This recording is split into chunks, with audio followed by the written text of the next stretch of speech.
افمن زین لہ سوء عملہ فرآہ حسنا، کیا پس وہ شخص کہ ہم مزین کر دیں اس کے لیے اس کے برے اعمال، پس وہ اس کو دیکھتا ہے اچھا یا اس کو سمجھتا ہے اچھا، فإن اللہ یضل من یشاء ویہدی من یشاء، پس بے شک اللہ تعالیٰ گمراہ کرتا ہے جس کو چاہتا ہے اور ہدایت دیتا ہے جس کو چاہتا ہے۔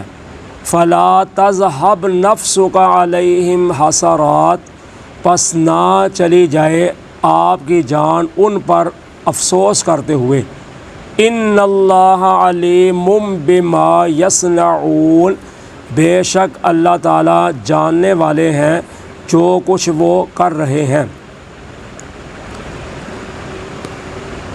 اللہ تعالیٰ فرماتے ہیں کہ وہ شخص کے جو برے اعمال کرتا ہے لیکن ہم اس کے برے اعمال کو اس کے لیے مزین کر دیتے ہیں تو وہ اس کو اچھا سمجھتا ہے، یعنی غلط کام کرنا پھر اس پہ اکڑنا بھی، غلط کام کرنا تو اس کو صحیح بھی سمجھنا، ضد کر جانا، یا پھر ایسے ہے کہ کام تو غلط ہے لیکن وہ ان کو غلط سمجھتا ہی نہیں، جیسے آج برائی کو برائی سمجھا ہی نہیں جاتا، اگر کسی کو کہیں تو وہ ماننے کے لیے تیار ہی نہیں ہے، وہ نیکی سمجھ کے کرتے ہیں۔ ایسا آج کل لوگوں نے برائی کو لبادہ اوڑھ دیا ہوا ہے کہ لوگ برائی کو برائی سمجھتے ہی نہیں، وہ سمجھتے ہیں یہ ہمارا کلچر ہے یا ہمارا فیشن ہے یا ہمارا رواج ہے۔ تو ایسے لوگ جو برے اپنے اعمال کو بھی اپنا اچھا سمجھتے ہیں، تو اللہ تعالیٰ فرماتے ہیں کہ جس کو اللہ تعالیٰ بے شک اللہ چاہے جس کو گمراہ کر دیتے ہیں، جس کو چاہے ہدایت دیتے ہیں۔ تو کیا یہ شخص جس کو اللہ گمراہ کر دیں وہ تو جس کو اللہ ہدایت دے، کیا وہ برابر ہو سکتا ہے؟ نہیں ہو سکتا۔ اسی طرح اللہ تعالیٰ فرماتے ہیں جس کے اعمال برے ہیں وہ بھی برابر نہیں، جس کے اعمال اچھے ہیں وہ بھی برابر نہیں ہو سکتا۔ تو اب اللہ تعالیٰ نے پھر اپنا وہ قانون اور اصول اور ضابطہ بیان کیا ہے کہ اللہ جس کو چاہتے ہیں ہدایت دیتے ہیں، جس کو چاہتے ہیں گمراہ کرتے ہیں۔ تو اس کا مطلب ہے پھر بندے کا تو کوئی قصور نہ ہوا، پھر ہم تو کسی قصوروار نہیں ہیں کہ اللہ ہمیں ہدایت نہیں دینا چاہتا تو ہمیں کہاں سے آئے گی، اللہ اگر ہمیں گمراہ کرنا چاہتا ہے تو پھر ہماری کیا اس میں دخل ہے؟ نہیں، اس کا مطلب یہی ہے کہ اللہ تعالیٰ اپنے عدل و انصاف پر فیصلہ کرتے ہیں کہ اللہ تعالیٰ نہیں چاہتے کسی کو گمراہ کرنا، اللہ تعالیٰ تو ہر کے لیے ہدایت چاہتے ہیں۔ دیکھیں نا، ہم اپنے ہاتھ سے کوئی چیز بنائیں تو ہم اس کو توڑنا پسند نہیں کرتے۔ اب پیچھے قربانی کا دن گزرے ہیں تو 2-4 دن بکرا چترا کوئی لاتا ہے گھر میں تو اس کو پرورش کرتا ہے، پالتا ہے، تو دل نہیں کرتا اس کو ذبح کرنے کے لیے۔ تو اللہ تعالیٰ کیسے چاہتے ہیں کہ اپنی مخلوق کو اپنے ہاتھوں سے بنا کر پھر اس کو جہنم میں ڈال دیں؟ اللہ نہیں چاہتے۔ جب بندہ کام ایسے کرتا ہے پھر اللہ تعالیٰ اس کو گمراہ کرتا ہے۔ جیسے ہم جانور رکھتے ہیں، پالتے ہیں، اگر وہ ہمارا کہنا نہیں مانے گا، دودھ نہیں دے گا، اگر وہ ہمارے چلنے پھرنے کے مطابق ہمیں نہیں ہمارے پیچھے آئے گا تو ظاہری پھر ہم اس کا کھانا پینا بند کریں گے، اس کو تھوڑی بہت سزا دیں گے۔ تو اسی طرح اللہ تعالیٰ بھی جب انسان گمراہ ہو جاتا ہے تو پھر اللہ تعالیٰ بھی اس کے راستے بند کر دیتے ہیں۔ تو جو طالب ہوتا ہے اللہ تعالیٰ اس کے لیے راستے ہدایت کے کھول دیتے ہیں۔ پیچھے ہم پڑھ رہے ہیں سورۃ رعد میں کہ یہدی الیہ من اناب، اللہ تعالیٰ اس کو ہدایت دیتے ہیں جو اس کی طرف رجوع کرتا ہے۔ تو کچھ اسباب ہونے چاہیے نا، جیسے سیدنا یوسف علیہ السلام جب بند ہو گئے ادھر عزیز مصر کے گھر تو اس نے 7 دروازوں کو تالے لگا دیے، تو اللہ تعالیٰ نے فرمایا تھا میرے پیغمبر یوسف علیہ السلام تمہارا کام دوڑنا ہے، ہمارا کام ہے دروازے کھولنا۔ تو تھوڑی سی حرکت تو کرنی پڑے گی نا، تو بندہ آئے ہی نہ، جھکے ہی نہ، تو پھر کہے جی ہدایت تو نہیں آئے گی، کچھ اس کے لیے ذرائع تو استعمال کرے نا۔ تو اس لیے اللہ تعالیٰ فرماتے ہیں فلا تذہب نفسک علیہم حسرات، آپ کی جان چلی نہ جائے ان پر افسوس کرتے ہوئے کہ یہ لوگ ہدایت کیوں نہیں پا رہے، یہ لوگ سیدھے راستے پہ کیوں نہیں آ رہے۔ تو آپ اس غم اور افسوس میں اپنے آپ کو تباہ نہ کر لیں، اپنے آپ کو ہلاکت میں نہ ڈال لیں۔ آپ کیوں پریشان ہوتے ہیں؟ ان کی قسمت میں ہی نہیں ہے۔ جب سامنے واضح ہو چکا ہے اس کے باوجود بھی نہیں مان رہے تو آپ کیوں ان کے لیے پریشان ہوتے ہیں؟ تو فرمایا اللہ تعالیٰ وہ ہے جو جان رہا ہے جو کچھ وہ کر رہے ہیں، تو اللہ کو تو علم ہے نا، اللہ علیم و حکیم ہے۔ آپ پریشان نہ ہوں، میں جان رہا ہوں جو کچھ یہ کر رہے ہیں، میں ان کا بدلہ ان کو دوں گا، تو آپ فکر نہ کریں ان پر۔ چونکہ نبی جو ہوتا ہے اللہ نے اس کا رحم دل اس کو بنایا ہوتا ہے، پھر خاص کر آخر الزمان پیغمبر جو ہمارے ہیں ان کو تو اللہ نے سارے جہانوں کے لیے رحمت بنایا ہوا تھا نا، باقی سب نبی تھے ان کے دل میں بھی رحم تھا قوموں کے لیے۔ آخر کار جب تنگ آ کر انہوں نے بد دعا کی ہے قوموں کے لیے، جب قومیں قتلوں پہ اتر آئی، جب قومیں نافرمانی پہ عروج پر آ گئیں تو پھر انہوں نے بد دعا کی، لیکن آپ نے پھر بھی بد دعا نہیں کی اپنی امت کے لیے، آپ نے پھر بھی دعا ہی کی ہے کہ اپنی امت کو بچانے کے لیے۔ تو یہ ہے اللہ تعالیٰ فرماتے ہیں کہ آپ پریشان نہ ہو، میں جان رہا ہوں جو یہ کر رہے ہیں تو میں ان کو خود ہی بدلہ دے دوں گا۔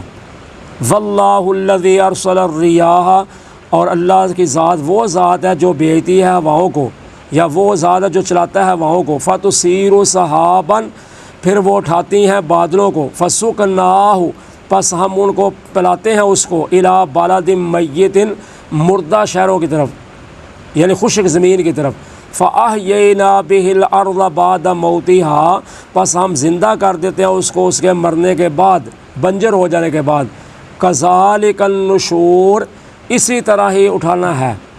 تو اللہ تعالیٰ فرماتے ہیں اللہ کی ذات وہ ہے جو ہواؤں کو بھیجتی ہے، جب ہوائیں چلتی ہیں تو پھر ہوائیں بادلوں کو اٹھا لیتی ہیں، بادلوں کو جمع کر لیتی ہیں، گھیر لیتی ہیں بادلوں کو، یعنی پہلے ہوائیں چلتی ہیں پھر بادل بن جاتے ہیں۔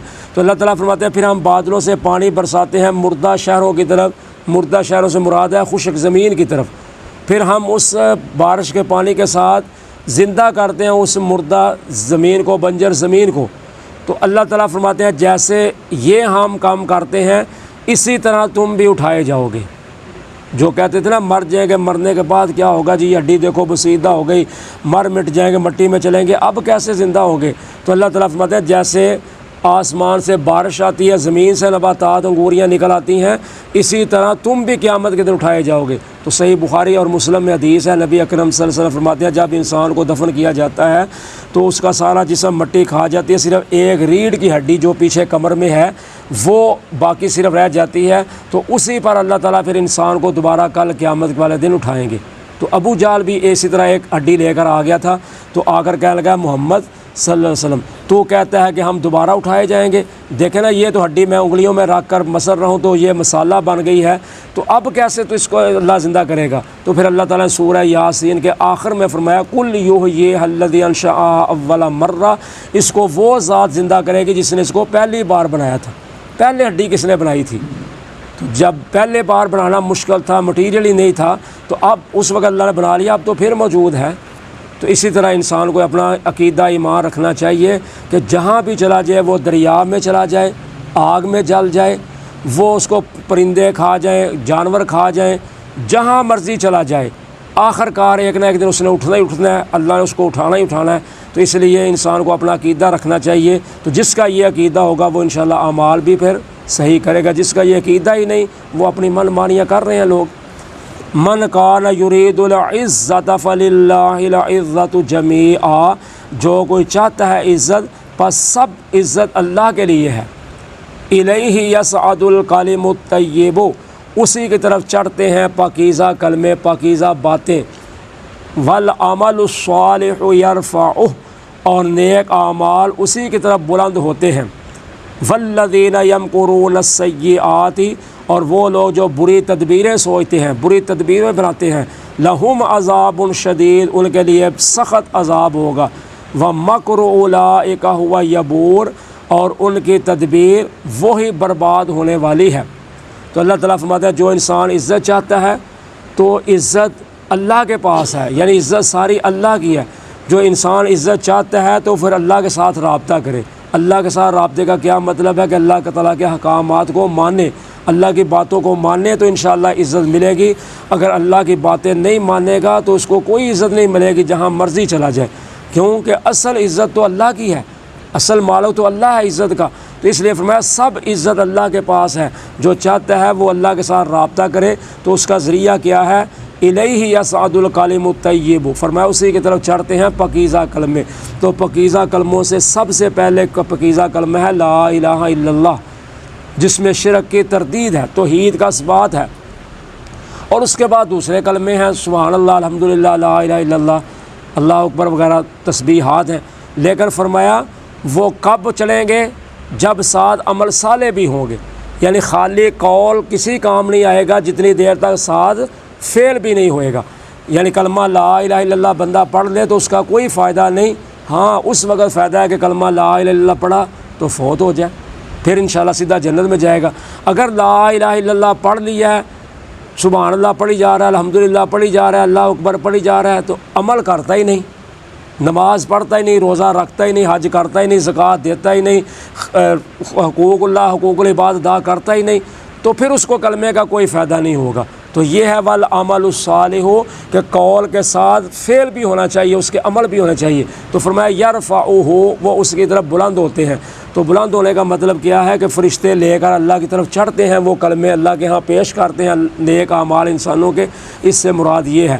تو اللہ تعالیٰ فرماتے ہیں جو لوگ بری تدبیریں سوچتے رہتے ہیں، ہر وقت اسی پروگرام میں رہتے ہیں کہ برائی، بس کسی کا برا سوچنا ہے، تو اللہ تعالیٰ فرماتے ہیں ان کے لیے برا عذاب ہے۔ اور دوسرے نمبر پر آخر کار ان کا جو مکر ہے وہ برباد ہونے والا ہے۔ تو اس میں مراد اصل میں کفار مکہ ہیں کہ جنہوں نے ساری عمر ساری زندگی ہی تدبیریں ہی سوچتے رہے نبی پاک صلی اللہ علیہ وسلم کے خلاف، مسلمانوں کے خلاف، تو آخر کار اللہ نے ان کی تدبیریں انہی پر الٹ دیں۔ جب مکہ فتح ہوا تو سب کو شکست ہو گئی، اسی طرح بدر میں بھی شکست ہو گئی، اسی طرح دار الندوہ میں جب انہوں نے بیٹھ کر میٹنگ کی حضور کو قتل کرنے کے متعلق، تو اللہ تعالیٰ نے ان کی تدبیر انہی پر الٹ دی۔ تو اس لیے اللہ تعالیٰ فرماتے ہیں جو بھی کسی کے ساتھ برائی کرنا کا چاہے گا، برا سوچنا چاہے گا، اس کا کچھ نہیں بگاڑ سکے گا، اپنا آپ خود ہی بگاڑے گا۔ وقتی طور پر تو پریشانی ہوتی ہے، ظاہری انسانی فطرت ہے، لیکن آخر کار جو برا کرنے والا ہے اس کا انجام ہی برا ہوتا ہے۔ جزاکم اللہ خیرا۔